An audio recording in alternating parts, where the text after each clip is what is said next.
Zoomed in with DB&A storytellers telling their stories. We have another great one with us today.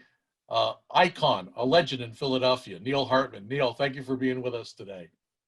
Thanks, David. Good to be with you. Tell us about how you ended up in Philadelphia. So I attended Ithaca College. I had a high school radio station in Westport, Connecticut. So I had a lot of radio experience, actually. I graduated high school in 1978. And I went to Ithaca College to pursue television and had great opportunities because of Ithaca. And then my first job in television was in Springfield, Mass. at the ABC affiliate. Then I went to Toledo, Ohio, the NBC affiliate. And then I came to Philadelphia with Channel 17, WPHL, at the time doing the Sixers studio work. So pregame, halftime, postgame. And then we picked up the Phillies in 1993, and we had the Flyers as well. Though I did limited things with the Flyers, it was mainly the Phillies and the Sixers. And then at the time, I also started working at WIP. In 1989, I worked with Angelo Cataldi and Tom Brookshire. I was their morning update guy in 1989. And then I did the Reggie White radio show, the Charles Barkley radio show. I had really a nice run for about 5 years at WIP while I was still doing television. And then from Channel 17, I went to Channel 3, KYW, for about 2.5 years. And then in 1997, went to Comcast Sportsnet, which is now NBC Sports Philadelphia. I was there almost 19 years as the prime anchor, and now I'm in higher education. So that's kind of a full circle of my life in about a minute's time. Yeah, we're going to talk about that. But what's it like going from where you get maybe 2 minutes, 3 minutes on a good day, then all of a sudden there you are, you're working in an environment that 24/7 sports. I mean, you talk about a dream job, right? Yeah, it was great. When I was at Ithaca, I interned at ESPN in 1981, and ESPN was a little over a year old. I was one of their first interns. Back in those days, interns didn't get paid. I got paid. I stayed there for 9 months. I interned for about 4, worked for about 4.5 each way, intern, and then worked in Sports Center for about 4.5 months. And I went back to Ithaca in early September. So it was really a great run during my time at ESPN. And I learned about what it was like to be in an environment of a upstart, of a new venture. And when I went to WIP, it was probably less than a year at that time with sports radio. So that was a good opportunity to see that startup. And then when I went to Comcast Sportsnet in 1997, I was thrilled. I had an opportunity to stay at Channel 3. I had an offer from Channel 3. I had an offer from Comcast, and there was no doubt in my mind that Comcast Sportsnet was going to be great. And because of what you just talked about, David, is that here we had an opportunity to really delve into stories. It wasn't, when I was at Channel 3, I remember my last sportscast at Channel 3, there was a fire, and we're like the end of the sportscast. I think I went like 37 seconds. It was like ridiculous. Like, why was I even there? You prepare a 2.5 minute sportscast, which even this day is like, really 2.5 minutes. Yeah. But I had 37 seconds, and I'm like, okay, I'm glad I'm going to Comcast Sportsnet. We had all the time in the world. So yes, in the early years of Comcast Sportsnet, it was challenging because we didn't have the resources we had probably years 2, 3, 4, and then we really kicked into gear. We had probably a 12 to 15 year period where our news coverage was tremendous. It was among the best anywhere in the country. But now these devices have changed everything. It makes it now so it's accessible at any time. You can look on your phone and you get the highlight, you get the information. You don't need to wait till 6 o'clock or before the game or after the game. You get it all during the game, or you get it all during the morning. And so that kind of made the news operation irrelevant. It didn't matter as much. So they realized that, and they've gone in a different direction. So that's kind of sad. But those early years, David, I'm telling you, that was awesome. To sit back in a chair and to know that I can do a highlight of an Eagles game for 3-4 minutes. Whereas when I was at Channel 3, your whole sportscast was 3 minutes. I don't even get that for the whole sportscast, and that includes the post-game reaction. And I'll tell you what, the talent at that place was incredible. I'm very lucky to work with some of those people. I mean, you were there, Phil Andrews was there, Lance Crawford was there, John Bork was there. I mean, these are all people who I know and who I represent at one time, and just incredible talent there. I mean, just incredible.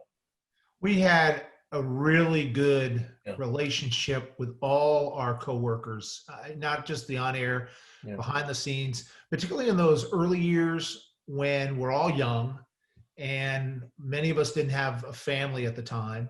So we would go out, you'd get to know the people that you're working with a lot better. And it was really a family atmosphere. And Jack Williams, who was the president of the channel, was very close with Ed Snyder. He enabled us to get all the bells and whistles that we needed in the early years to be able to really excel at what we were trying to do. And Jack created this family atmosphere. And all those guys you mentioned, they're all friends. I mean, I still keep in touch with all those guys. I mean, I still, we all do. We all stay in touch. I mean, I'm not saying some I'm closer than others, but we all have a group text sometimes when we all will kind of say, generally around the holidays, we'll say something hi and hope everyone's well. A picture here or there will be showing up a family. But it was very unique at the time because I had worked in, as I mentioned earlier, in several newsrooms, and what we created in the early years at Comcast Sportsnet was really special. Yeah. I know you mentioned about doing radio. I'm curious as to, you've had your share of doing call-in shows. What's that like? I mean, how do you prep for that? How do you go, how long, for instance, you do a 3-4 hour shift on the radio. How long would it take you to prep for that show? So I did drive time for 12:10 a.m. At one point, 12:10, at the time it was called WPHT, the old WCAU. The Big Talker. The Big Talker. This was in 1995. They approached me about doing a sports talk show opposite of WIP. And at the time, 12:10 had the Phillies. So they were banking on the Phillies, and they had this large chunk of time with sports, and they figured, okay, we'll do a sports talk show leading up to it. So Scott Graham, Big Daddy Graham, and myself were the team, and we worked together for about a year and a half. It worked for about a year and a half, and then there was an ownership change, and everything changed. But it was a really good experience, and I enjoyed working with Big Daddy and Scott very much. And to answer your question, it's basically staying in tune with what's going on day to day. So and it's the same approach I took when I was anchoring every day. I read a lot. I follow what's going on. I'm not sitting at home necessarily and watching 900 games every night, but I am definitely aware of everything that's going on. And that's not just with the Eagles, let's say. I'm aware of what's going on with the Union, the Philadelphia Union here in Philadelphia. I'm aware of what's going on with the Flyers. I'm aware of what's going on with the Sixers and the Phillies and anything that's going on that has an impact on Philadelphia sports. I'm aware of it. And then, of course, nationally, I would talk about the World Series and the Dodgers win last night and things like that. So I'm still very much follow what's going on day to day in sports, and that's how you prepare. So how do you equate that to hours? It's hard to say. I mean, I think, people always would say, oh, so you work, 3 hours a day and that's it? That's a pretty good gig. I mean, well, it's not really that way. You are constantly paying attention to what's going on, and that's what I would do to prepare for those shows. And you also have to know, for instance, the Eagles are in the NFC East, so you have to know what the other teams are in the NFC East, what's going on with there. The Phillies in the National League East. I mean, you have to not only know the Phillies and the Eagles, the local teams, but you have to know about everything else that's going on in their division. But also, David, I think the one thing that you want to do in sports talk radio is you have to somehow engage with the audience. You have to figure out a way that they're going to say, oh, I want to call in. I mean, I don't agree with that Hartman. What's he talking about? I mean, one of the shows I remember, I did talk for WIP for 5 years as well before 12:10. And one show I remember in particular, there was a player by the name of Manute Bol. Do you remember Manute Bol? He was 7'7", big, tall guy. From Sudan, I think, right? So. Yes, from the Sudan. Unfortunately, Manute has passed. But Manute Bol was a lightning rod because, he was limited to what he could do, yet he could impact a game with his defensive ability. So I went on this, I was filling in drive time on WIP, and I just started talking about Manute and how I think he's, the greatest thing since sliced bread, whatever it might have been. The call, everyone's lighting up and the calls are coming because they're going like, are you nuts? Do you see what this guy can't do anything but just swat balls away. And Manute at the time he loved taking 3-point shots, kind of like Joel Embiid. And here I'm talking about Manute and the phone lines just light up. So you find an issue that really gets not necessarily under the skin, but prompts people to want to call and either agree with you or disagree with you. And that's all part of the strategy in talk radio. Yeah, and you really can't prep for that because you don't know what's going to work and and what's not. So, And things happen while you're on the air. I yeah. mean, that's what would happen with not WIP, yes, but really at Comcast Sportsnet, we're on the air from 10 to 11 o'clock or after games, right? Sixers, Flyers, Phillies, we're after the games, and we go on for an hour. So during that time, games are happening, news is happening, players get hurt, no hitter here, something's happening here, and we're reacting to it while we're on the air.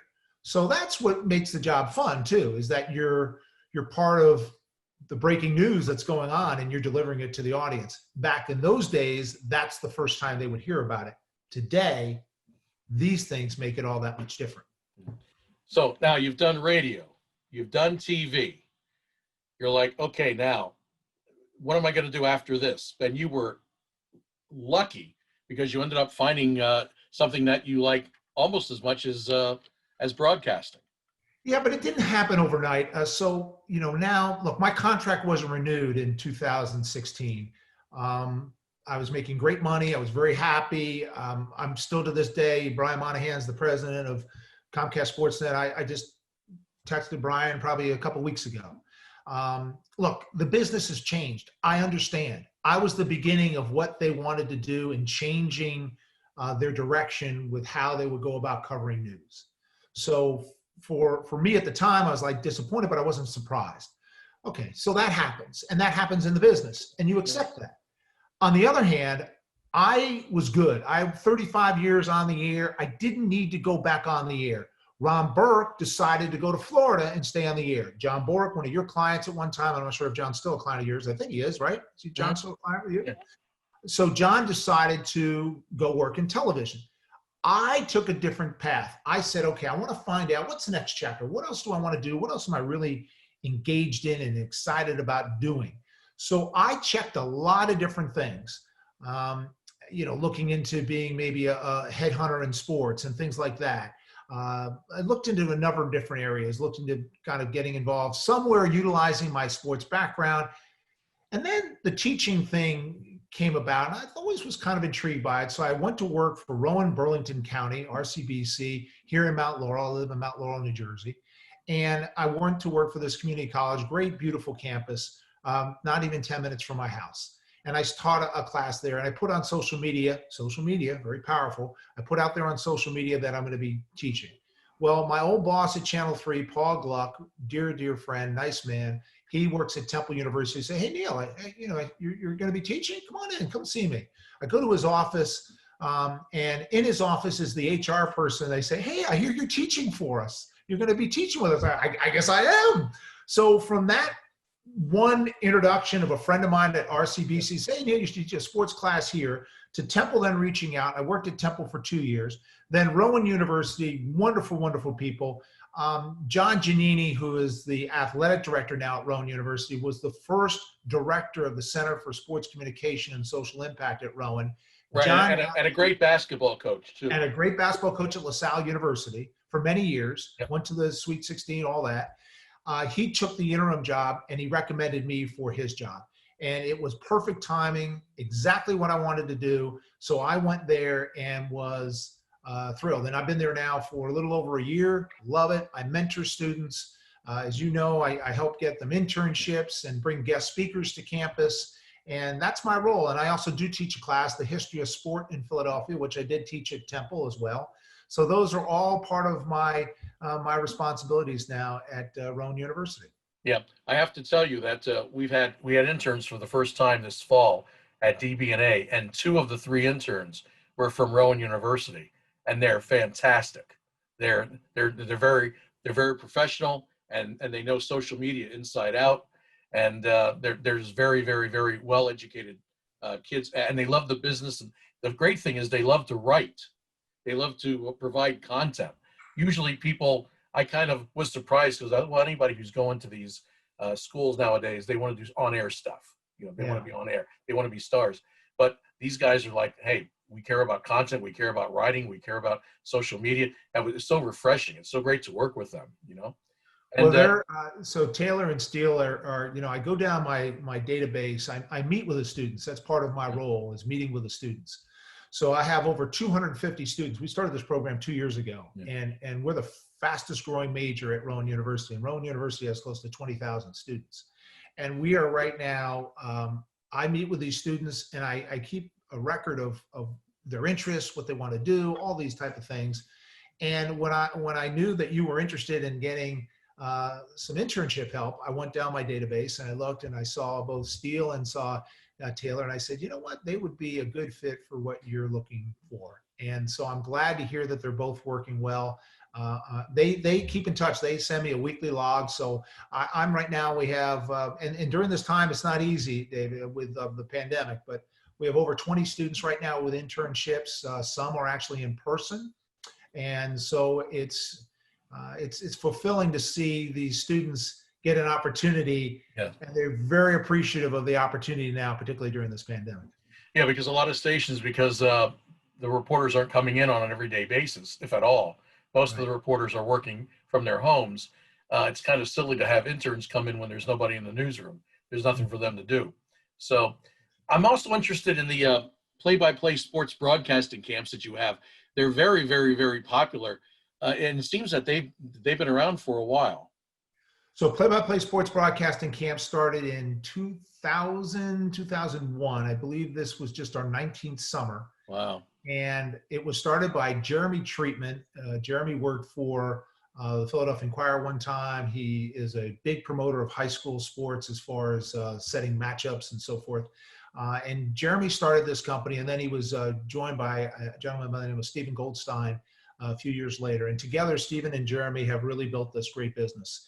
And they've gotten some infusion of cash and some help from 76 Capital, which is a venture capital firm, sports tech firm in Philadelphia, led by Wayne Kimmel. And so they got involved about 3 years, the same time I got involved 3 years ago. And at the time, the vision was to really build this out. Not only, they were already in the time, probably about 8 or 9 cities. We're now in 12 cities all over the country. And so my role is I'm a director, and I help run camps. But we're in the process of starting an adult workshop. So we'll do that in 21. And we've wanted to do that for a while, and we just unveiled it on the website. We're about to go out to launch with telling guys and girls who are in their 20s, 30s. They say, look, I've always wanted to do what you did.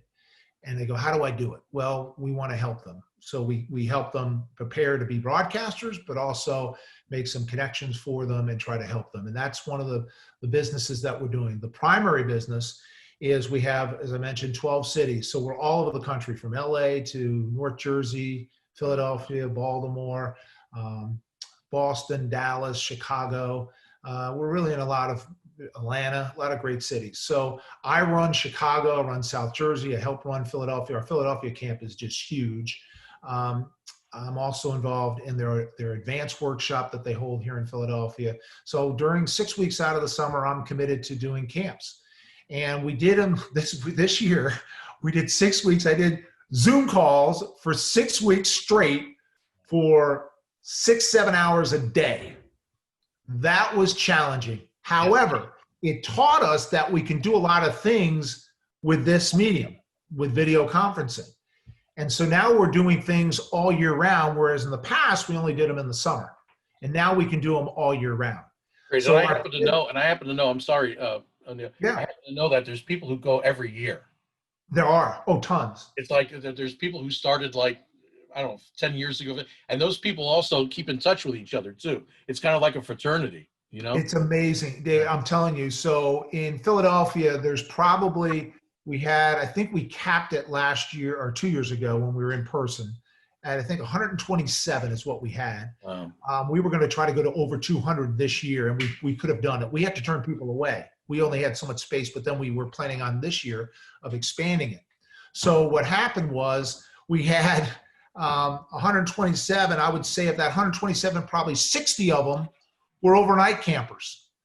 That overnight camp group, probably 50 of them were all buddies because they've been going for year after year after year. And that happens everywhere, I'm told. And I was going to do Boston this year. I'm told Boston has a great group of students or campers that have been coming back every year. Yeah. My Chicago group was great. We had 100 campers in Chicago. We had a great group out there. So it's everywhere, and it's so cool. And that's part of the secret sauce to the success of this business is that these campers, they love the fact that they get to know someone from somewhere else. And that's the one thing that we found out this summer by doing everything virtually. Someone from LA became best friends from someone from South Carolina, and they would work together. It was awesome. So yes, it was very challenging to do 6 weeks of 6 to 7 hours a day of Zoom meetings. On the other hand, it did teach us an awful lot about the business. Yeah. Neil, I know you're very busy, and we appreciate you taking time to talk with us, and say hello to everybody at Rowan for us. I appreciate it, David. Thank you for taking in a couple of interns. I wish you all the success with your clients, and I'm glad to be part of what you're doing now. I think it's great. Great way to connect. Thank you. Thanks.